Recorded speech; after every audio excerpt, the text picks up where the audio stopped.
ng saya. Pag-ibig at ligaya, walang katulad na ganda. Makinig sa balita, mainit na chismis. New Gen FM, tong paborito ng lahat. Bumangon ka na, samahan mo ako. 100.7 halika na, sumama ka na. Tara't magsaya sa bawat segment, kita'y kasama. Halika't pumasok sa mundo ng musika. New Gen FM, ang aking paborito. Sa ato inimatik na ito'y totoo. Bulan, Sorsogon, sila ang numero uno. Number one radio station, dito lang ang saya. Oh, kapag may problema, andin sila para sa'yo. Laging handa, kaibigan sa radyo. Ngiti sa labi, bulong ng pag-asa. New Gen FM, kasama sa tuwa. Dalang saya. New Gen FM, ang aking paborito. Sa ato inimatik na ito'y totoo. Bulan, Sorsogon, sila ang numero uno. Number one radio station, dito lang ang saya. So halika na, makinig namin ng init sa New Gen FM. Ang saya'y hindi matitinag. 100.7 awit at saya. New Gen FM, ito'y sa'yo at sa akin. Para sa lahat. Ang programang ito ay isang block time o bayad na programa. Anumang pahayag, opinyon, o komentaryo ay personal na pananaw ng angkor o tagapagsalita at hindi kumakatawan sa pananaw ng New Gen FM 100.7 radio station.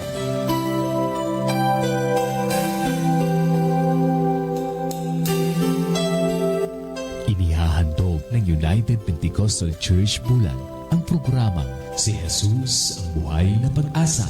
Pakinggan at subaybayan ang mga aral ng Diyos na magdadala sa atin sa katotohanan, espiritual na kalayaan, pag-asa at buhay na walang hanggan. Mapapakinggan tuwing araw ng Lunes hanggang Linggo sa ganap na alas 5 ng umaga dito lamang sa New Gen FM, hosted by Pastor Randy Rosari. Si Jesus ang Buhay na Pag-asa. Times of refreshing, here in your presence, no greater blessing than being with you.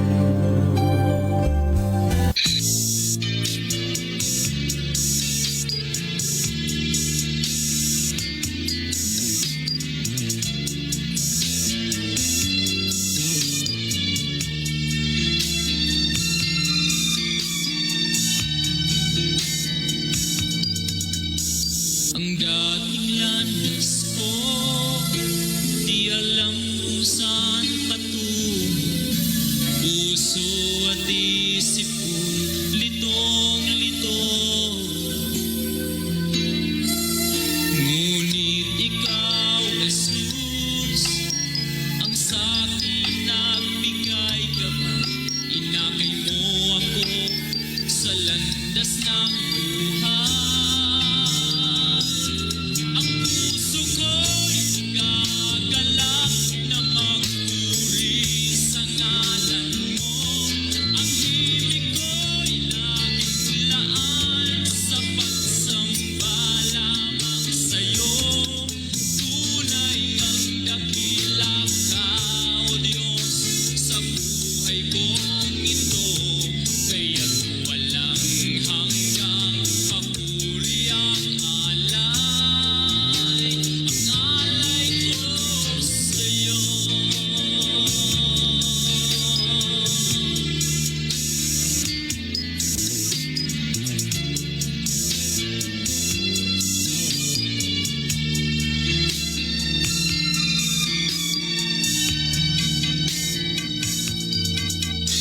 Ang buhay ko ngayon, payapa at mayroong kulay. Pinatawad at pinagmumungkulan.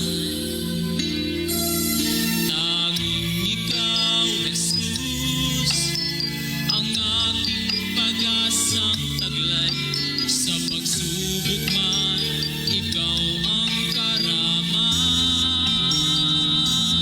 Ang puso ko'y gagalak na magpuri sa ngalan mo. Ang himig ko'y naglaan sa pagsamba lamang sa'yo. Tunay ngang dakila ka, O Diyos, sa buhay kong ito.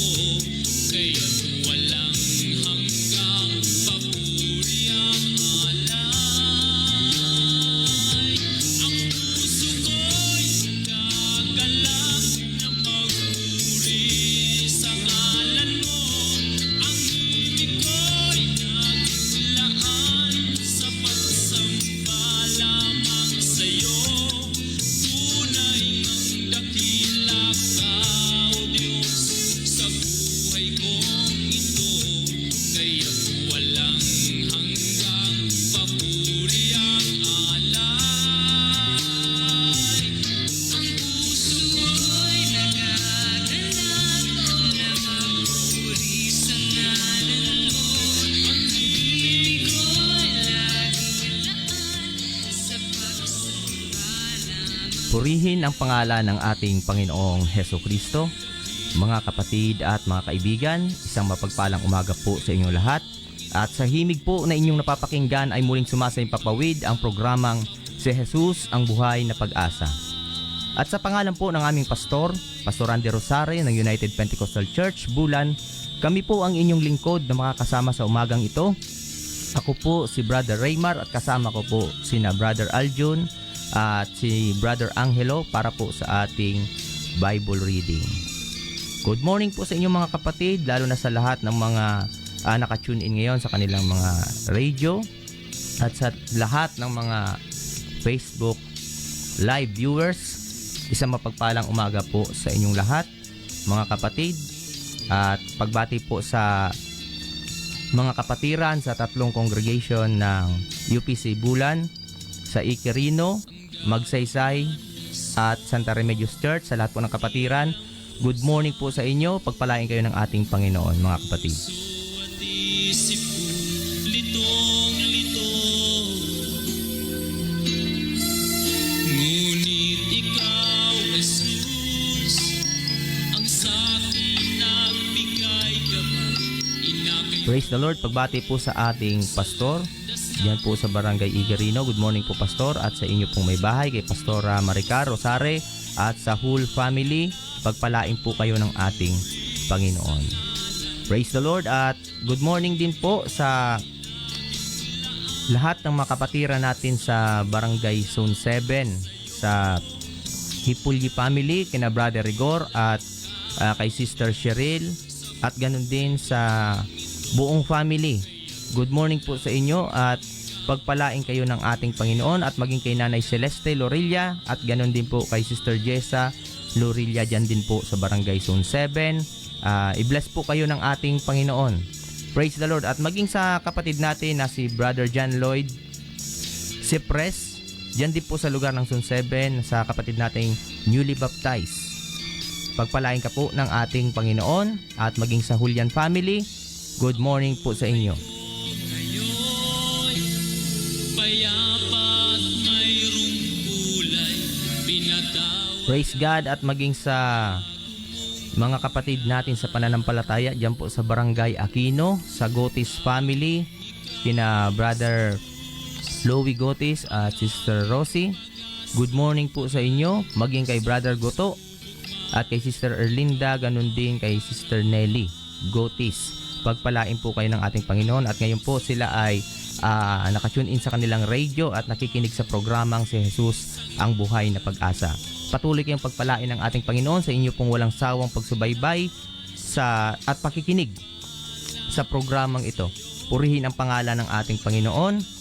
At maging sa Asuela family, good morning po sa inyo dyan, at sa Guyal family, pagpalain po kayo ng ating Panginoon.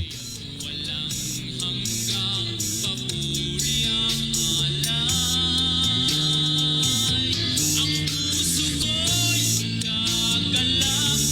Praise God, at maging sa mga kapatid natin dyan sa barangay Managanaga sa Madrona family. Good morning po kay Brother Joseph at kay Sister Lenny Madrona. Pagpalain po kayo ng ating Panginoon. Maging sa Quintanar family at Abanyo family, kay Brother Marlon at Sister Diane Abanyo. Pagpalain po kayo ng ating Panginoon, at batiin din natin ang ating mga kapatid sa barangay Zone 2 sa Baguio family, kila Brother June, kina Sister Jocelyn Gutlay, at maging kay Sister Josephine at Sister Gina Lynn, at maging kay Nanay Nelia, at ganoon din kay Nanay Leonor. Pagpalain po kayo ng ating Panginoon. Praise the Lord. At maging sa mga kapatid natin sa Barangay Santa Remedios, mga kapatid sa Soledad family, good morning po sa inyo dyan, kila Nanay Puring at Tatay Jose, at maging sa Isiha family, kina Brother Jaime Isiha at kay Ate Margie Isiha. Good morning po sa inyo, at maging sa Goneo family, pagpalain po kayo ng ating Panginoon.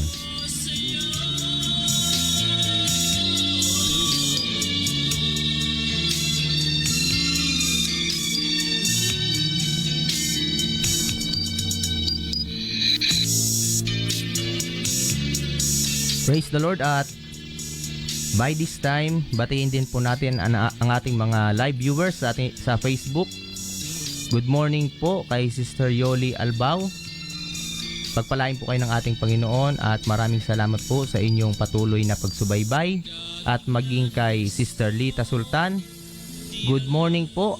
Patuloy kayong i-bless ng ating Panginoon, at manatili lamang po tayong sumusubaybay sa programang Si Jesus ang Buhay na Pag-asa. At ang ating Panginoon ang bahalang magpala sa inyo pong ginagawa para sa gawain ng ating Panginoon. Praise the Lord. At maging kay Sister Divine Espela Guyal, good morning po. I-bless po kayo ng ating Panginoon. At kay Sister Helen De Terra, i-bless po kayo ng ating Panginoon.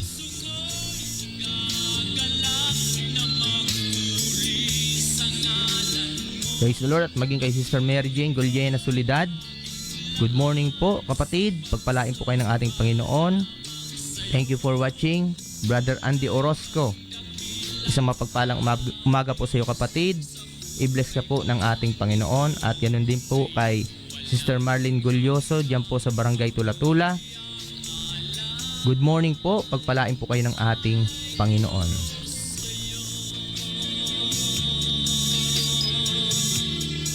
Praise the Lord. At maging kay Ate Margie Guitan Isiha, diyan po sa Barangay Santa Remedios, good morning po. I-bless po kayo ng ating Panginoon. Kay Sister Laura Gumban, diyan po sa lugar ng Barangay Lahong, maraming salamat po sa inyong pagsubaybay.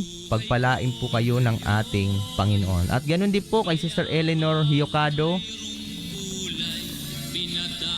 good morning po Sister Eleanor. Pagpalain po kayo ng ating Panginoon, and thank you for watching. Praise God. At maging sa kapatid natin kay Sister Melody F. Herrero, good morning po kapatid, at salamat sa ating Panginoon sa inyo pong patuloy na pagsubaybay. Ang Diyos ang patuloy na magpala sa inyo. Praise the Lord. And by this time mga kapatid, tayo po ay tuloy-tuloy na. At bago po tayo dumako sa pangangaral ng mga salita ng ating Panginoon, tayo po muna ay manalangin upang hingin natin ang patnubay at basbas ng ating Panginoon.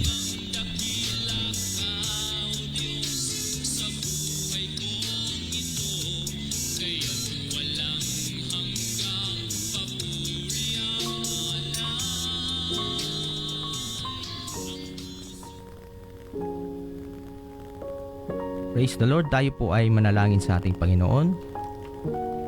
Dakilang Diyos na makapangyarihan sa lahat, aming Panginoong Hesukristo. Panginoon, maraming salamat po sa umagang ito, sa panibagong buhay na ipinagkaloob mo sa amin, Panginoon, at ganun din sa hininga na patuloy mong ipinagkakaloob sa aming buhay ugad. Salamat, Panginoon, sa umagang ito. Ang dalangin namin, Panginoon, sa iyo ugad, na kami po ay samahan mo sa pagtatalakay ng iyong mga banal na salita upang maramdaman ng bawat isa sa mga nakikinig ngayon, saan man sila naroroon, Panginoon, maramdaman nila ang pagkilos mo sa kanilang buhay. At nawa, O Diyos, ang mensaheng ito ay mangusap sa puso ng bawat isa. Sa lahat ng mga nakikinig ngayon, Panginoon, hallelujah, ikaw po ang malayang kumilos sa kanilang mga buhay, O God. Salamat po, Panginoon, at patuloy mong tulungan ang bawat nakatune in ngayon sa kanilang radio na ibukas ang kanilang mga puso upang higit na mas maunawaan nila, Panginoon, ang iyong ipinapangusap sa kanila. Salamat po, Panginoon. Itinitiwala namin sa iyo, Panginoon, ang pagkakataong ito at ipagkaloob po ang katagumpayan, Panginoon, habang kami ay tuloy-tuloy na sa gawain ito sa pagtatalakay ng iyong mga banal na salita. Maraming salamat po, Panginoon, at patuloy mo kaming gabayan. At ibinibigay namin sa Panginoon ang pinakamataas na papuri, pagsamba at pagluwalhati. Sa tanging dakilang pangalan mo lamang po, Panginoong Jesus. Amen.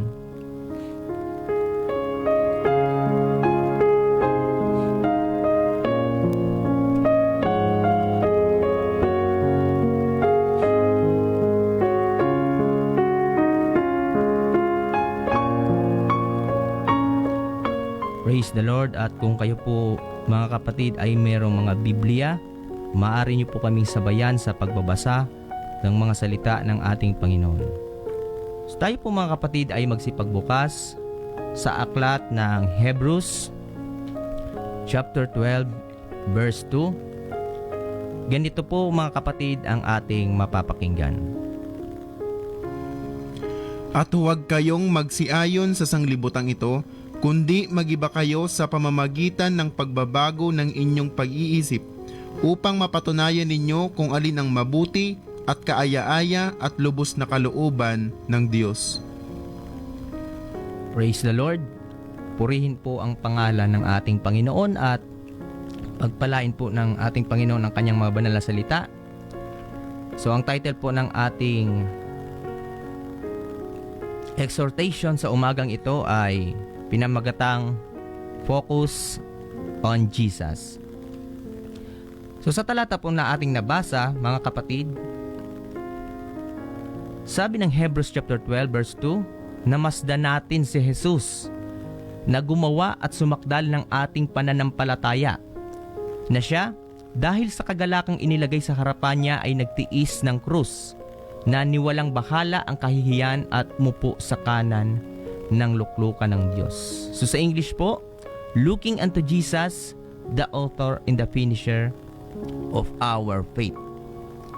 So ang Hebrews chapter 12 verse 2, mga kapatid, ay isang makapangyarihang talata na nagtuturo sa mga Kristiyano kung paano mamuhay ng may pananampalataya sa kabila ng mga nararanasang problema sa buhay, mga struggles, or ito man ay discomforts, or maybe ito ay isang pagsubok or mga sitwasyon na nakapagpapahina ng ating pananampalataya sa Diyos. Alam ng Diyos, mga kapatid, ang bawat sitwasyon na nararanasan ng tao dito sa mundo. For our God is omniscient, na kung saan ang ibig sabihin ng omniscient ay ang Diyos natin ay all-knowing God. Nalalaman niya po lahat ng mga bagay dito sa mundo. Praise the Lord. So lahat, maging mga kubling bagay. Kaya nga sa ating Panginoon, wala po tayong maitatago. Kahit na hindi natin sabihin, kahit na ilihim natin, nalalaman po yun ng ating Panginoon. Dahil ang ating Panginoon ay makapangyarihan. Praise the Lord. He is omniscient God. Nalalaman niya lahat ng mga bagay. Kaya naman, mga kapatid, sabi ng Jeremiah chapter 23 verse 23 to 24, mga kapatid, mainam na pakinggan natin kung ano yung sinasabi ng Biblia. Ako bagay Diyos lamang sa malapit, sabi ng Panginoon, at hindi Diyos sa malayo. May makapagkukubli bagang sino man sa mga lihim na dako na hindi ko makikita siya? Sabi ng Panginoon, hindi baga pinupuno ko ang langit at ang lupa? Sabi ng Panginoon. Praise the Lord. So sabi ng Jeremiah chapter 23 sa verse 23, mga kapatid, ako bagay Diyos lamang sa malapit, sabi ng Panginoon, at hindi Diyos sa malayo. So ipinahahayag po ng Panginoon na kahit saan ka mang dako naroroon ay nakikita ka ng Diyos. Na kung saan hindi lamang siya omniscient or all-knowing, kundi siya rin ay omnipresent God. Na ang ibig sabihin na kahit saan ka mang dako naroroon din ang presensya ng ating Panginoon. Kaya naman sinabi ng ating Panginoon sa verse 24, mayroon bang makapagkukubling sino man sa lihim na dako na hindi ko makikita siya? Hindi baga pinupuno ko ang langit at ang lupa, sabi ng Panginoon. Kaya naman, bawat nararanasan ng tao sa kanyang buhay ay alam ng Diyos. Alam ng Diyos kung ikaw ay may dinadalang suliranin sa buhay na ito. Kahit hindi mo man sabihin, kapatid, at alam din ng Diyos ang solusyon sa iyong suliranin, sapagkat ang Diyos ay all-knowing God at siya ang source sa lahat ng ating mga pangangailangan. Kaya nga, kung tayo man ay may mga pangangailangan sa umagang ito, lumapit tayo sa source na walang iba kundi ang ating Panginoong Hesukristo. Sapagkat tapat siyang nangako sa atin na hindi niya tayo iiwan ni pababayaan man sa anumang uri ng ating sitwasyon. And according to Apostle Paul, God will supply all of your needs. Just keep on trusting God and keep your focus on God, our Lord Jesus Christ. Praise the Lord. At marahil sa umagang ito, may mga taong nakikinig ngayon na binabayo ng mga pagsubok at suliranin. Kapatid, mayroong Diyos na nangako na kung ikaw ay lalapit at magtitiwala na siya ay merong magagawa sa buhay mo, ang Diyos ay kikilos at magpapakita sa iyo ng mga dakilang bagay na hindi mo nalalaman. Praise the Lord. So ang kinakailangan lang natin gawin ay manampalataya sa ating Panginoon. Praise the Lord. Dahil yun lang ang tanging hinihingi sa atin ng ating Panginoon upang siya ay ating mapakilos sa ating mga buhay. Kaya nga sabi ng Jeremiah chapter 33 verse 3, "Call unto me and I will answer you." Sabi ng ating Panginoon, tumawag tayo sa Kanya. Pero hindi natin mapapakilos ang ating Panginoon kahit tumawag tayo sa Kanya kung wala tayong sapat na pananampalataya sa ating Panginoon. Praise the Lord. Dahil sabi ng Hebrews chapter 11 verse 6, "For without faith, it is impossible to please God." At kapag ang Diyos ay hindi nalugod sa ating pananampalataya, mga kapatid, praise God, hindi rin natin mapapakilos ang ating Panginoon. So it requires faith, mga kapatid, sa paglapit sa ating Panginoon. So kung meron tayong kailangan sa ating Panginoon, magkaroon tayo ng pananampalataya na kung saan paniniwalaan natin na kayang gawin ang mga bagay sa ating buhay ng ating Panginoon, even the impossible things. Dahil ang Diyos natin na pinaglilingkuran ay makapangyarihan sa lahat at tunay na walang imposible sa Kanya. Just keep your focus on Jesus. Praise the Lord. And take note, mga kapatid, kapag tayo ay laging nananatili sa ating Panginoon in whatever situations na dumaraan sa ating buhay, tandaan natin na tayo ay laging may pag-asa. Kaya nga ang ating programa sa umagang ito, si Jesus ang ating buhay na pag-asa. Dahil meron tayong palaging pag-asa kapag tayo ay nasa piling ng ating Panginoong Jesus. Kaya kapatid, anuman ang ating nararanasan na sitwasyon ngayon, tayo man ay nahihirapan or may iniindang karamdaman, upang mapakilos natin ng ating Diyos sa ating mga buhay, kinakailangan natin na manampalataya sa ating Panginoon. Sundin natin yung mga ibinibigay sa atin na gabay ng ating Panginoon na nakasulat sa kanyang banal na kasulatan. Praise the Lord. Upang ito yung magsilbi nating gabay kung paano tayo kikilusin ng ating Panginoon sa buhay na ito. Praise the Lord. So, walang masama, mga kapatid, tumawag sa Diyos, pero nire-require ng ating Panginoon yung ating pananampalataya sa paglapit sa Kanya. Praise the Lord. At kapag na-please natin ng ating Panginoon, praise God, kapag nalugod ang Diyos sa ating mga pananampalataya, kikilos ang Diyos at magbibigay siya ng katugunan sa ating mga panalangin. So ano man ang ating panalangin sa ating Panginoon, tandaan natin, mga kapatid, na walang imposible sa Diyos. Lahat ay kaya niyang gawin Kung tayo man sa mga oras na ito ay nagkukulang pinansyal, tumawag tayo sa ating Panginoon. At kapag okay yung relasyon natin sa ating Panginoon, meron tayong advantage na tayo ay mabilis na tutugunin ng ating Panginoon sa ating mga pangangailangan. Dahil sabi ng Biblia, higit na pinakikinggan ng Diyos ang mga panalangin ng taong matuwid. Ito yung mga taong sumusunod ng may buong katapatan sa Diyos, na kapag sila ay nanalangin sa ating Panginoon, sabi ng Biblia, sila ay pinakikinggan ng ating Panginoon. Praise the Lord. Kaya may mga tao na minsan kini-question ang Diyos kung bakit maraming beses na silang tumatawag at nananalangin sa Diyos pero wala pa rin kasagutan ang kanilang mga panalangin. Mga kapatid, maaring kailangan nating repasuhin ang ating mga sarili. Kailangan natin i-check ang ating mga motive sa ating Panginoon. Baka naman puro lang tayo tawag sa ating Panginoon, puro lang tayo hingi, pero kulang naman tayo sa pagsunod sa ating Panginoon. Katulad yan mga kapatid sa isang magulang at sa isang anak, na kung saan kapag ang magulang ay nagbibigay ng utos sa kanyang anak at yung kanyang anak ay palaging masunurin sa bawat ibinibigay na utos ng kanyang magulang, kahit hindi pa yan humingi sa kanyang magulang, binibigay na ng magulang yung kanyang pangangailangan. Praise the Lord. So ganun din sa ating Panginoon.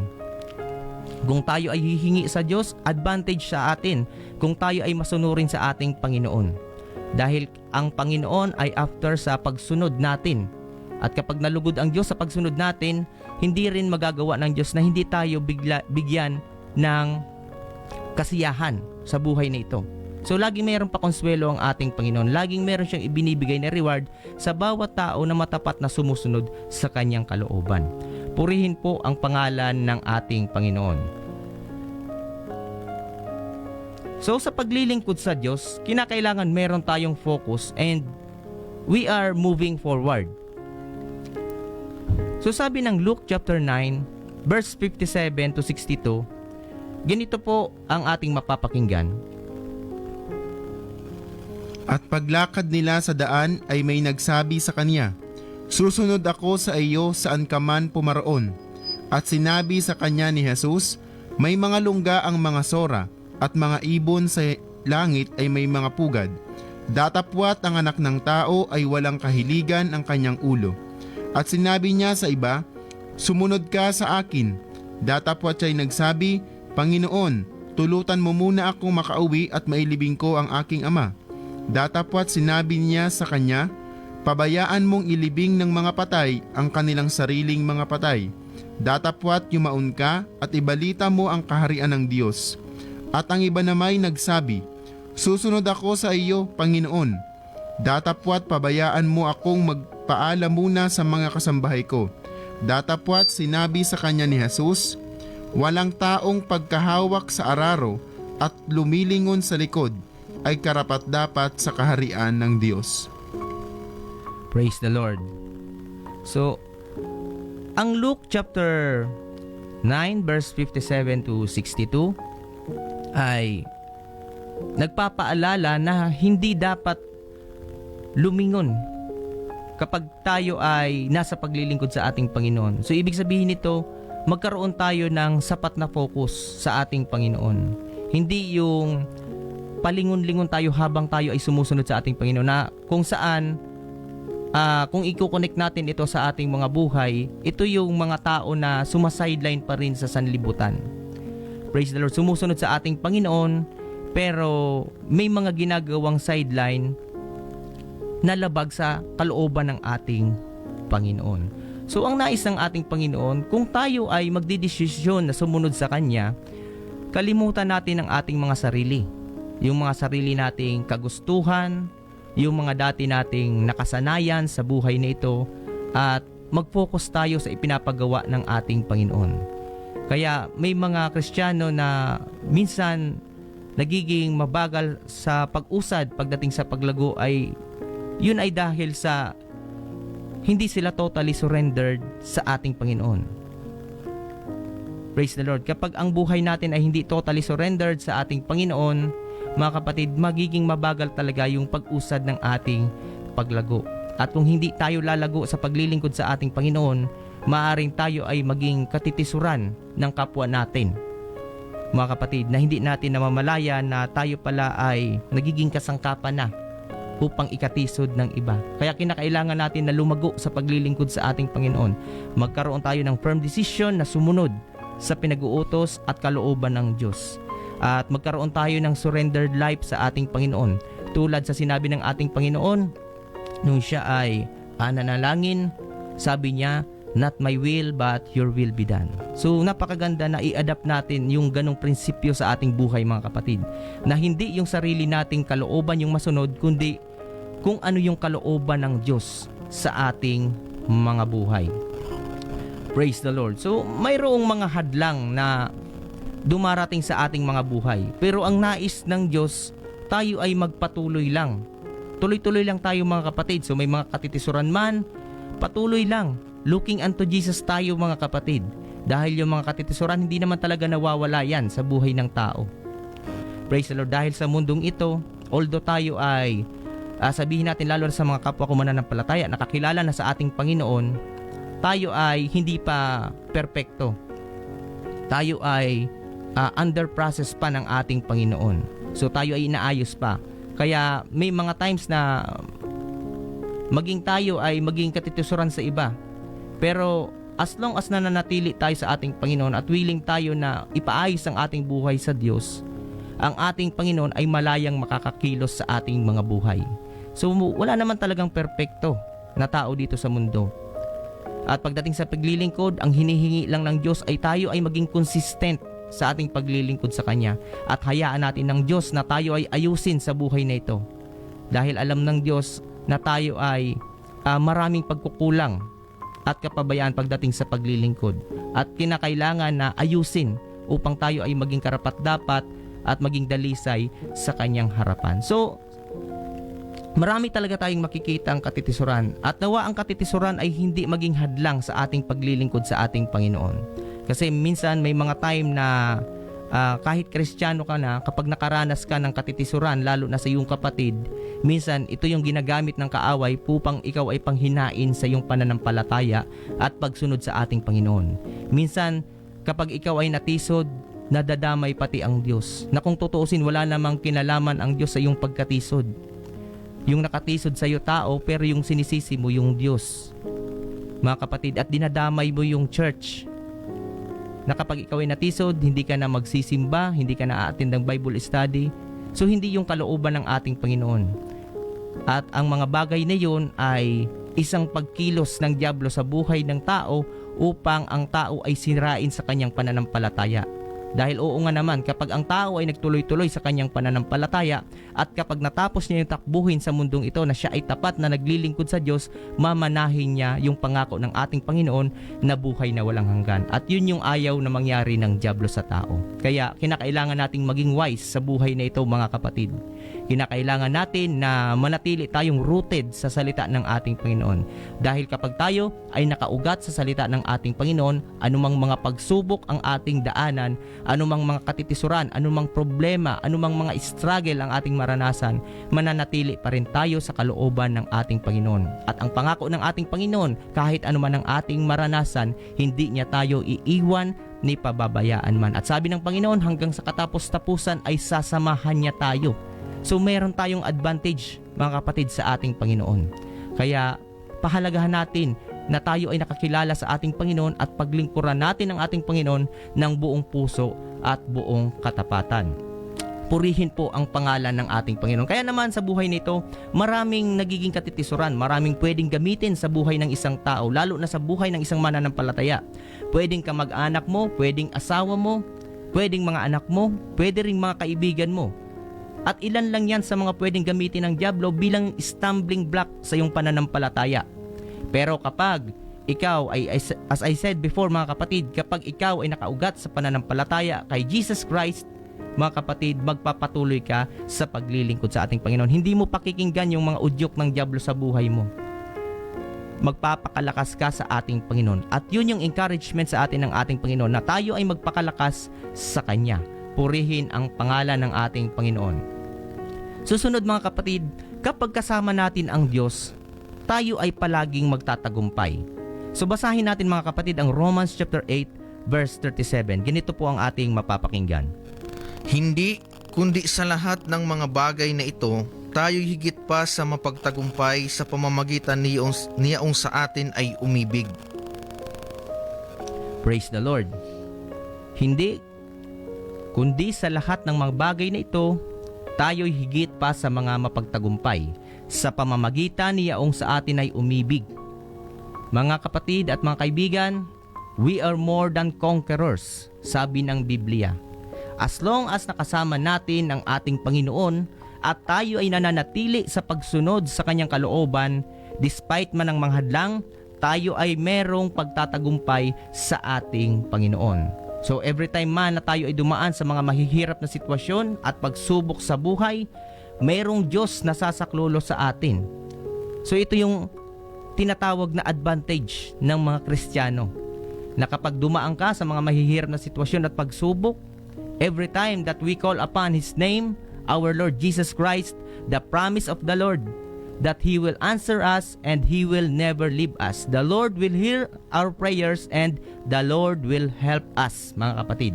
Purihin ang pangalan ng ating Panginoon. Kaya hindi natin kailangang ma-depress sa buhay nito dahil meron tayong Diyos na buhay. Just exercise your faith and the Lord will move upon your problems.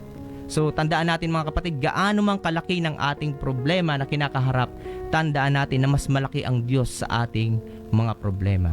Kaya nga sabi ng Biblia, greater is He that is in us than he that is in the world.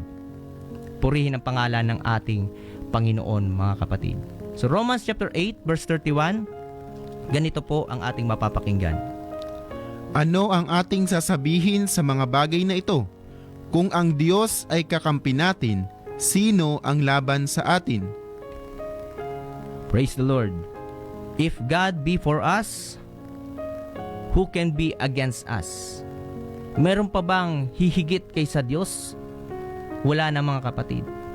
Kahit sino pa man ang humarang sa atin, ano pa man ang gamitin upang tayo ay hadlangan sa buhay na ito, kapag ang Diyos ay panig sa atin, walang sino man ang makalalaban sa atin. Kahit ang mga problema, mga kapatid, ay kayang bigyan solusyonan ng ating Panginoon. Kahit yung mga karamdaman na ating iniinda sa ating katawan, kaya yang pagalingin ng ating Panginoon. Kahit anumang mga struggle natin, problema sa pamilya, kaya yang ayusin ng ating Panginoon dahil walang imposible sa ating Panginoon. Lahat ay kaya niyang gawin. Kung papaanong nilikha niya yung langit at ang lupa sa pamamagitan lamang ng kanyang salita, mas lalo na madaling solusyonan ang ating mga problemang kinakaharap sa buhay na ito.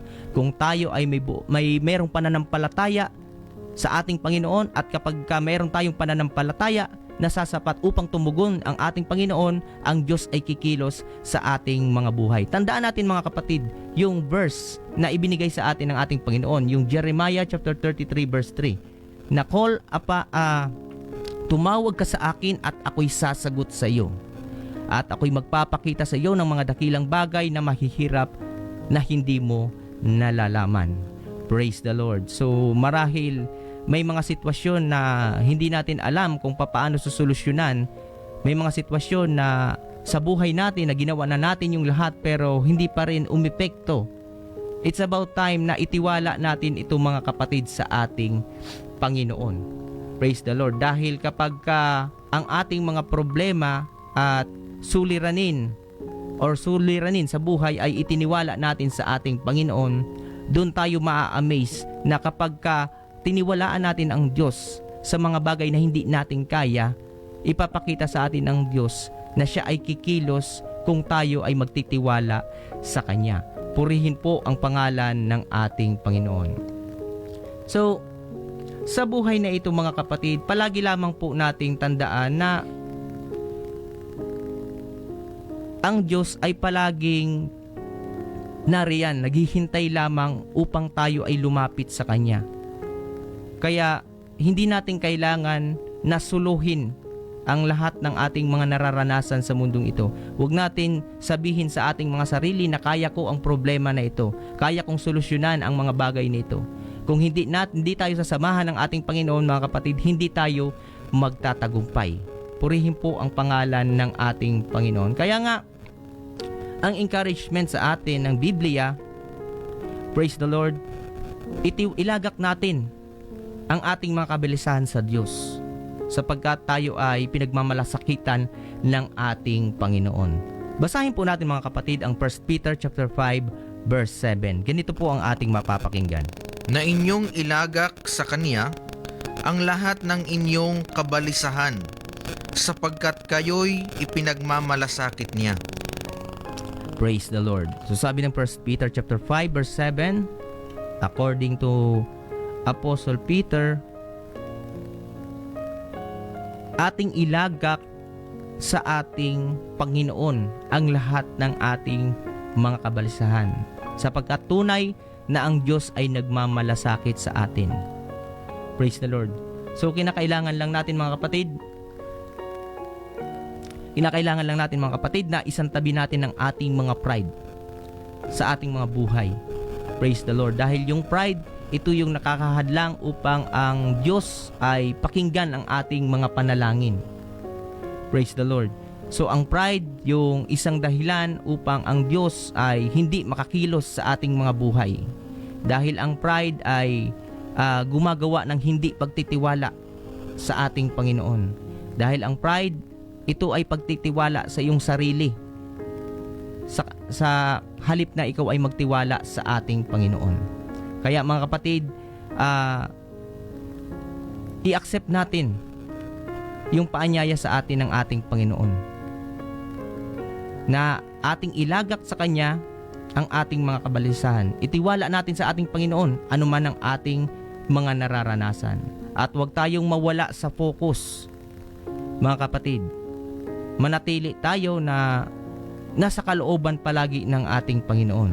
Just stay connected to God, mga kapatid, and fix your eye to the source of all things, our Lord Jesus Christ. So, maiksi lamang, mga kapatid, ang ating exhortation sa umagang ito, at nawa sa maiksing exhortation ay meron tayong napulot na aral at encouragement, at nawa ang bawat isa ay kinausap ng ating Panginoon sa umagang ito, at ito ay nakapagbigay ng kalakasan sa bawat isa, lalo na sa mga kapwa ko mananampalataya sa buhay nito. To God be all the glory, at sa Panginoon lamang ang papuri at pagsamba, at tayo po, mga kapatid, ay manalangin sa ating Panginoon.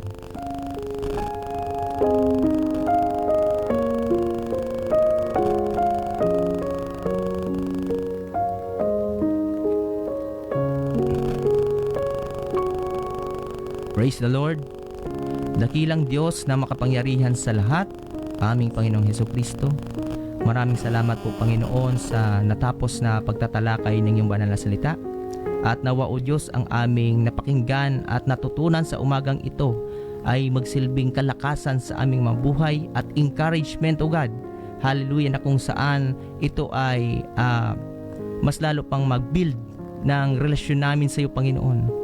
At ito ay mag-increase ng aming faith at pagtitiwala sa iyo, sapagkat ang iyong mga banal na salita ay punong-puno ng pangako, Panginoon, na kung aming sasampalatayanan ito sa aming buhay, ito ay mangyayari, O God. Sinabi mo sa iyong salita, ayon sa aming pananampalataya, ito ay mangyayari, Panginoon. Hallelujah. Dalangin din namin, Panginoon, sa bawat isa na nakinig ngayon, saan man sila naroroon, Panginoon, ang iyong salita ay manatili sa kanilang puso, Panginoon. At ito ay mag-ugat ng pananampalataya upang ang bawat isa na hindi pa nakakilala sa iyo, Panginoon, hallelujah, ay maging isuko din nila ang kanilang buhay sa iyo at ipaglingkod ito, Panginoon. Hallelujah, sapagkat napakasarap na maglingkod sa iyo, O Diyos. Hallelujah. At upang maranasan namin ang iyong mga pinangako, Panginoon, kinakailangan namin sumunod sa iyong mga salita. Pagpalain mo po, Panginoon, lahat ng nakinig ngayon, at lalo na sa aming mga FB Live viewers na patuloy na sumusubaybay sa programang si Jesus ang Buhay na Pag-asa. Pagpalain mo sila, Panginoon, at dalhin namin, Panginoon, ng aral na ito sa aming buhay upang aming mapagbulay-bulayan, at ito ang siyang magpaalala sa amin palagi na every time na makakaranas kami ng mga discomfort sa buhay nito, meron ka mga pangako upang kami ay tulungan, Panginoon. Maraming salamat, Panginoon. Pagpalain mo rin ang himpilan nito ng New Gen FM 100.7 na patuloy mong kinakasangkapan upang daluyan ng iyong mga salita, Panginoon. Hallelujah. Salamat po, Panginoon, at sa pagtatapos namin, Panginoon, binibigay namin sa iyo ang pinakamataas na papuri, pagsamba at pagluwalhati sa tanging dakilang pangalan mo lamang po, Panginoong Jesus. Amen.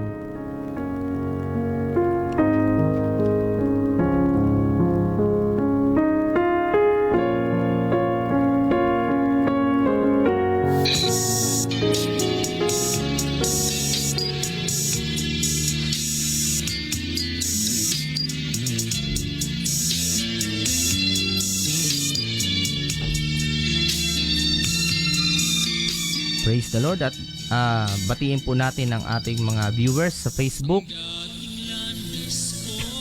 Sister Mitsumi Ikida, thank you for watching. God bless po. Praise the Lord, at ganun din sa ating kapatid kay Sister Yoli Albao na patuloy na laging sumusubaybay sa programang Si Jesus ang Buhay na Pag-asa. Good morning po, thank you for watching. Pagpalain po kayo ng ating Panginoon, at maging kay Brother Bernardo Matilde Leda Sidugen. Pagpalain po kayo ng ating Panginoon. And thank you for watching, Sister Dolor Quezon. God bless po. Sister Angelita Liguro, pagpalain po kayo ng ating Panginoon. Sister Eleanor Capural Hiyokado, pagpalain po kayo ng ating Panginoon. And thank you for watching. Ang Diyos po ang magbalik sa inyo ng pagpapala.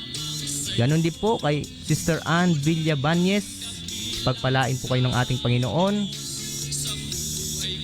Praise the Lord, at ganon din kay Brother Daniel G. Marahay. Salamat po sa inyong pagsubaybay. Pagpalain po kayo ng ating Panginoon. At kay Sister Sinaida Ubado Doctolero, i-bless po kayo ng ating Panginoon. And thank you for watching. Praise the Lord. At mga kapatid, hindi man namin kayo may isa-isa sapagkat ang oras, tayo po ay umabot na sa takdang oras ng ating pagtatapos. Mga kapatid, hindi man namin kayo may isa-isa. Ang Diyos na bahalang magpala sa inyo, mga kapatid. Maraming salamat po sa inyong pagsubaybay. At sa muli, mga kapatid, sa pangalan po ng aming pastor, Pastor Randy Rosare ng United Pentecostal Church Bulan, kami po ang inyong lingkod na nakasama sa umagang ito. Ako po si Brother Raymar, at kasama ko po si Brother Angelo at si Brother Aljun. At lagi lamang po nating tandaan na tanging si Jesus lamang po ang ating buhay na pag-asa. God bless everyone. Sang ngalan